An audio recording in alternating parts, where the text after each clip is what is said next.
Como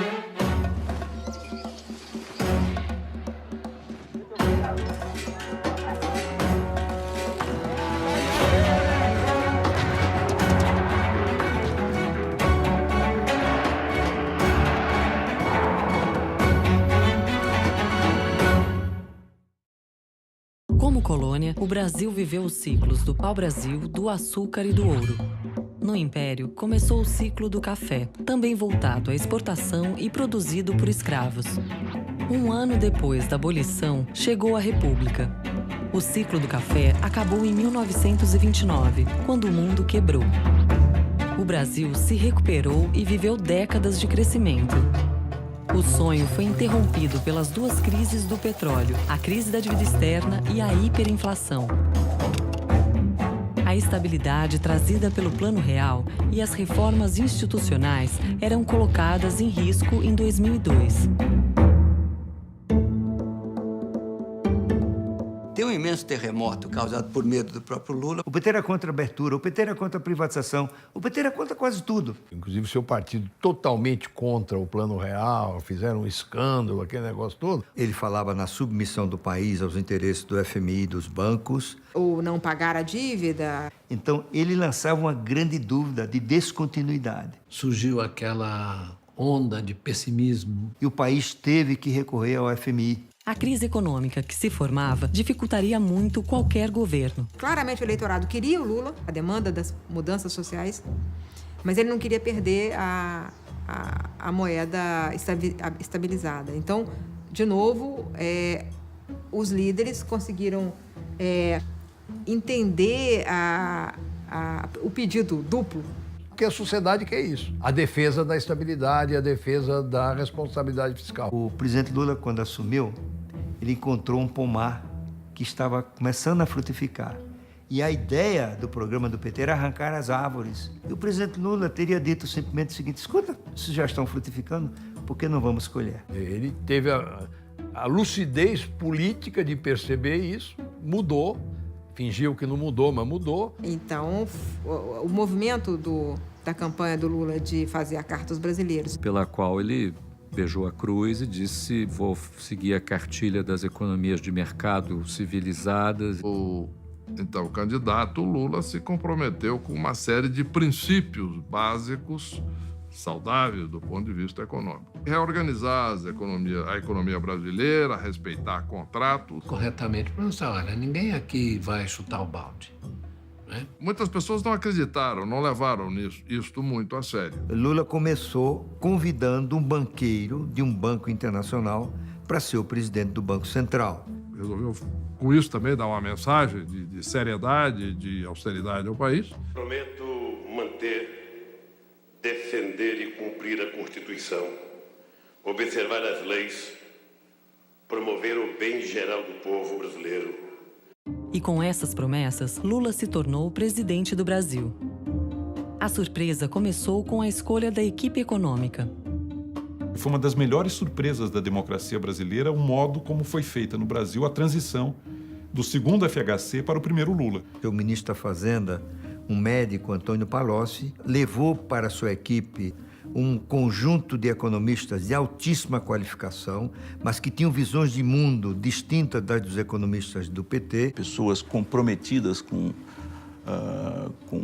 práticas mais gerais e mais adequadas para a gestão da economia do país. Eleito o governo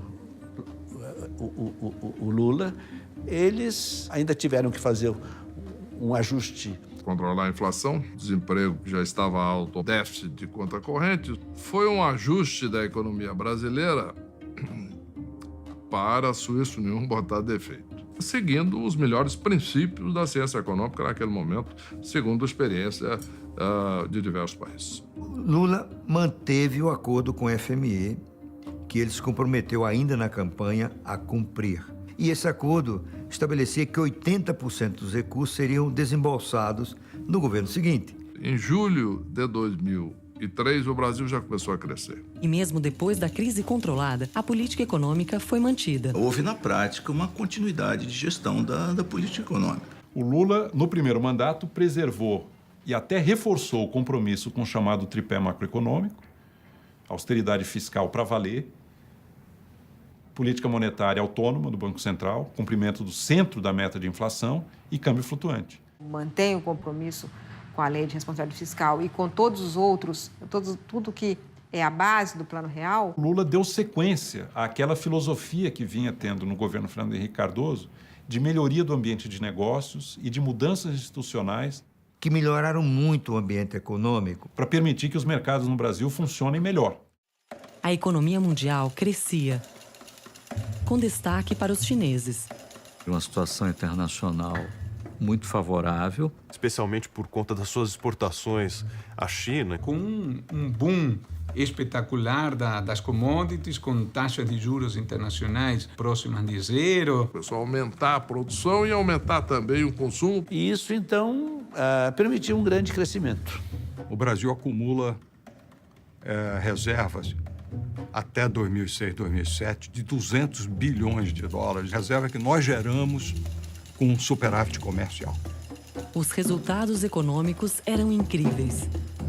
E é um governo que tem um grande sucesso. As famílias, as empresas, na medida em que todos acham que a economia vai estar bem o ano que vem, daqui a 2 anos, 3 anos, 4 anos, 5 anos, as pessoas investem, fazem planos, passaram a consumir, a investir, a produzir. O governo Lula, ele cresceu em média 4,5%. Caiu a taxa de juros. O crédito aumentou, índices de financiamento ficaram mais abundantes. O sistema financeiro brasileiro dobra de tamanho de 2003 a 2008. Vai de 25% para 50% do PIB de crédito e é principalmente crédito ao consumo. A arrecadação começou a crescer, o que permitiu aí sim a expansão dos programas sociais, de inclusão, de distribuição de renda, etc, etc, etc, como, por exemplo, o Bolsa Família. O Bolsa Família tinha nascido no governo Fernando Henrique. Isso tudo teve continuidade do governo Lula e expansão. E esses programas ganharam escala ao longo do tempo. O Bolsa Família atinge quase 50 milhões de pessoas, mais ou menos 1/4 da população brasileira, mas com um orçamento pequeno, 0,53% do PIB. O aumento do salário mínimo também continuou. Quando o presidente Fernando Henrique estabeleceu o plano real, o salário era $60. Depois que você estabilizou a economia, você começou a ter reajustes fortes do salário mínimo. Política de sustentação do aumento real do salário mínimo. Começou em 93 e não parou até hoje. Com essas medidas, o sucesso econômico atingiu até os brasileiros mais pobres.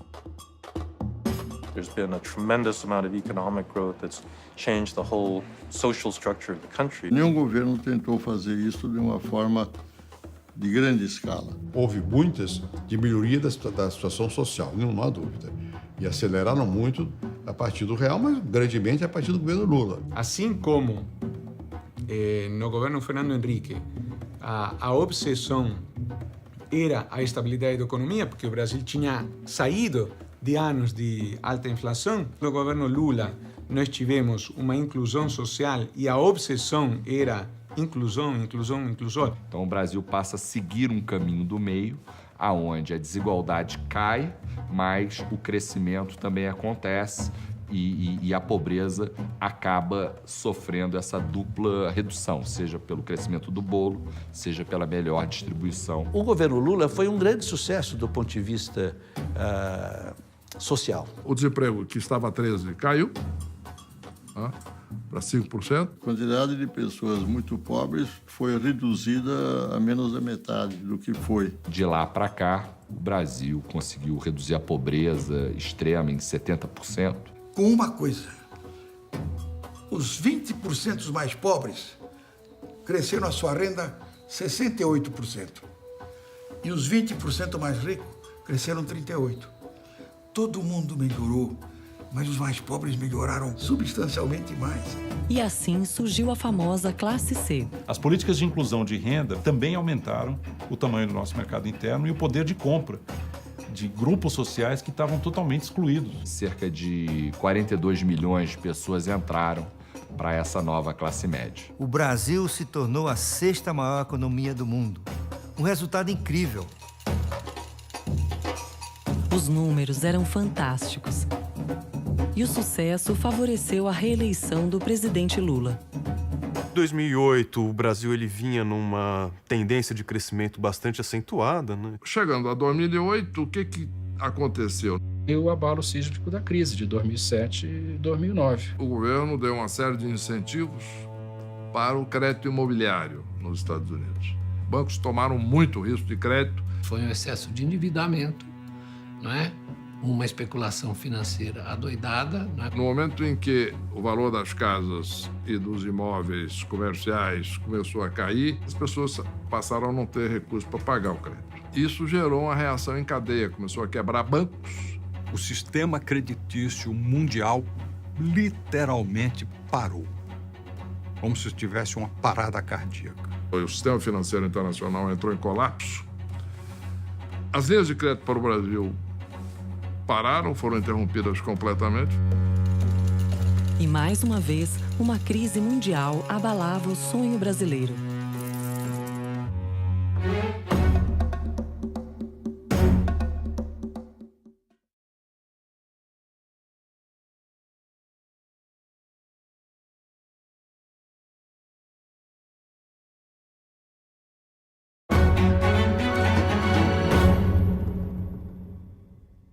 Quando grandes bancos americanos quebraram, o Banco Central brasileiro reagiu imediatamente. Poderia ter posto abaixo o sistema.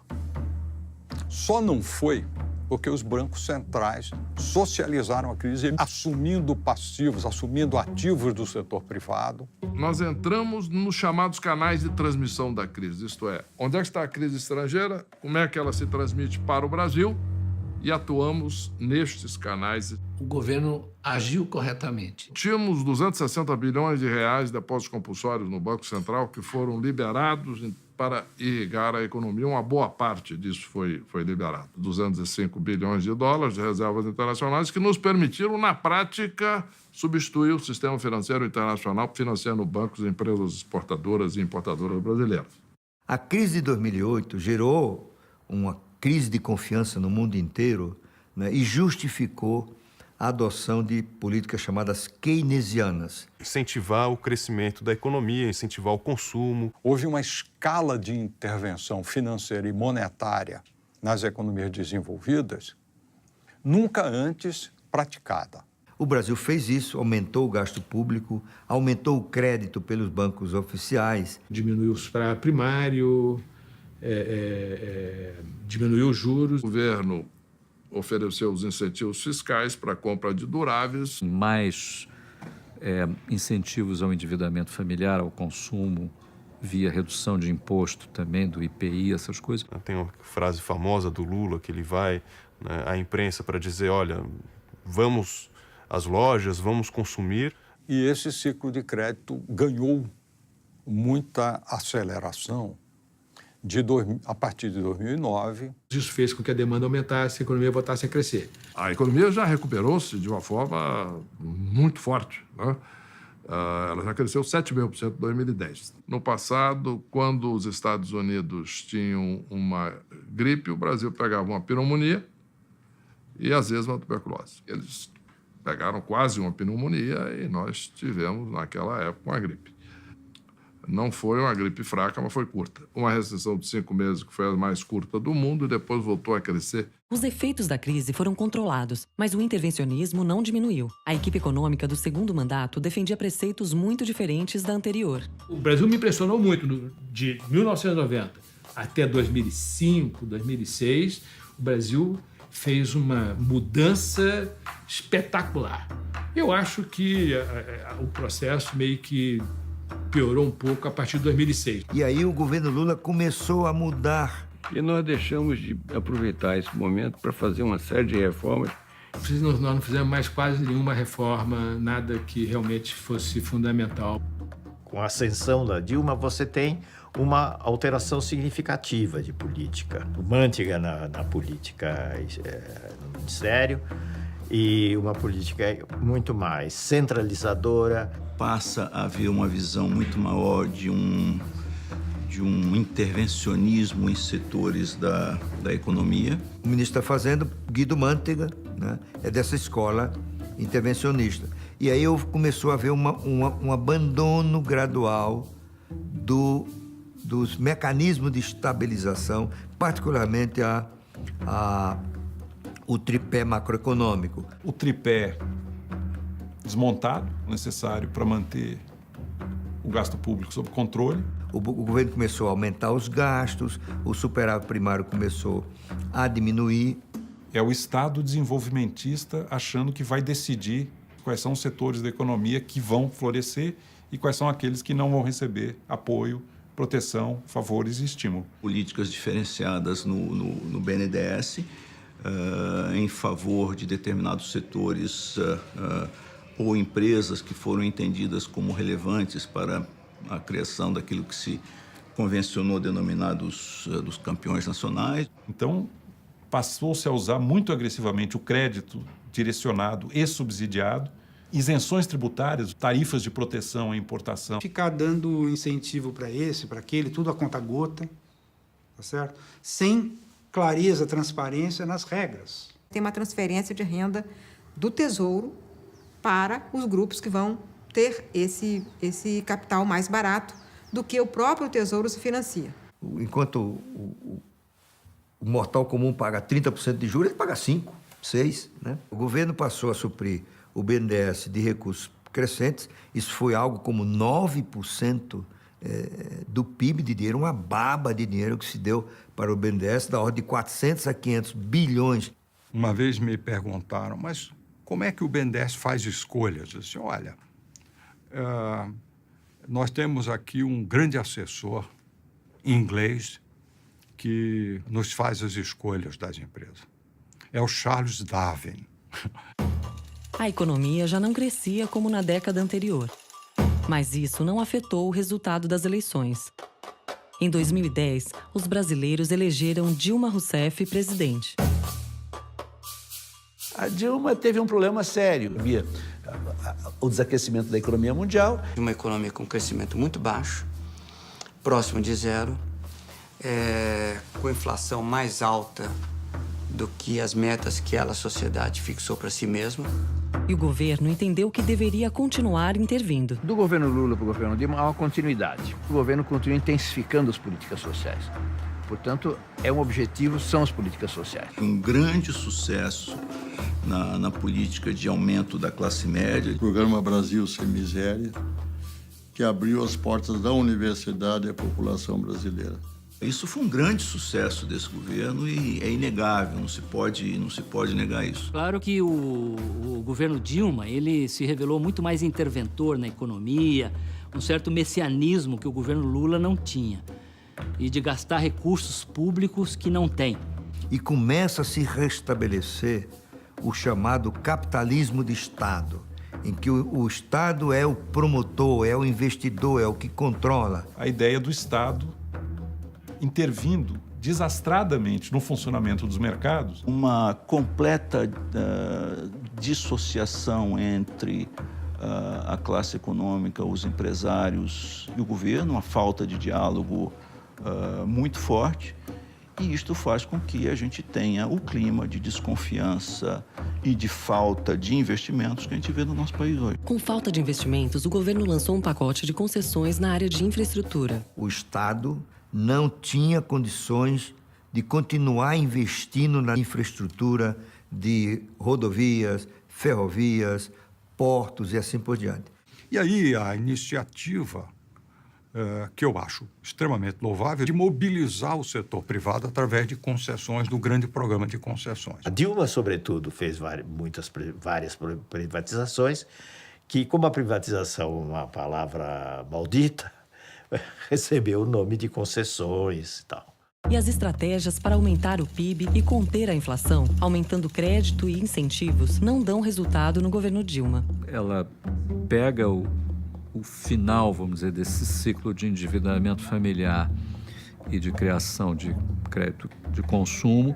Na década passada, o crescimento que o Brasil teve, ele foi, de certa forma, facilitado por estabilização, possibilidade de previsibilidade e, com isso, uma grande expansão do crédito. Esse fenômeno começa a se esgotar. O nível de endividamento das famílias começa também a se estabilizar. A inadimplência, num certo momento, começa a bater em limite. o sistema bancário se torna muito seletivo. Então, os instrumentos vão perdendo eficácia. E é uma sensação angustiante para quem está em Brasília apertar o mesmo botão e ver que a coisa não funciona do mesmo jeito. Principalmente no governo Dilma Rousseff, nós retrocedemos. As 3 pernas do nosso chamado tripé estão capengas, altamente fragilizadas. Para colocar a inflação na meta, tinha que ter taxas de juros cada vez mais altas. A Dilma tinha prometido nas eleições passadas que ela baixaria a taxa de juros. Então, provavelmente, ela baixou, depois voltou a subir. Uma hora ela corta a tarifa de energia de um jeito que arrebenta a Eletrobras, no outro ela bate nos juros de um jeito que fez com que agora o juros esteja mais alto do que no começo do governo dela. O que aconteceu no setor elétrico é uma barbaridade.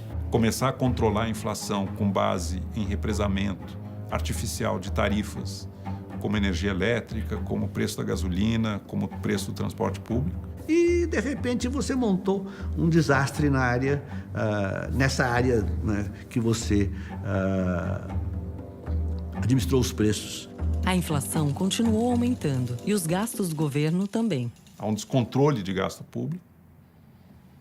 E isso é maquiado com a chamada contabilidade criativa, que foi introduzida nesse governo apenas para permitir a expansão do gasto público. Para fazer crer que cumpria metas fiscais. Mas isso, obviamente, é meramente contábil, porque o reflexo da economia, esse existe e está aí. É tão complicado que, se eu for contar aqui, detalhe por detalhe da contabilidade criativa, ninguém vai querer ver esse programa. É justamente um exemplo de não transparência. São muitos artifícios contábeis. O que seria dívida, o que seria gasto, não aparece como gasto. Como, por exemplo, dizer que investimentos do PAC não geram, não são déficit público, não geram déficit primário.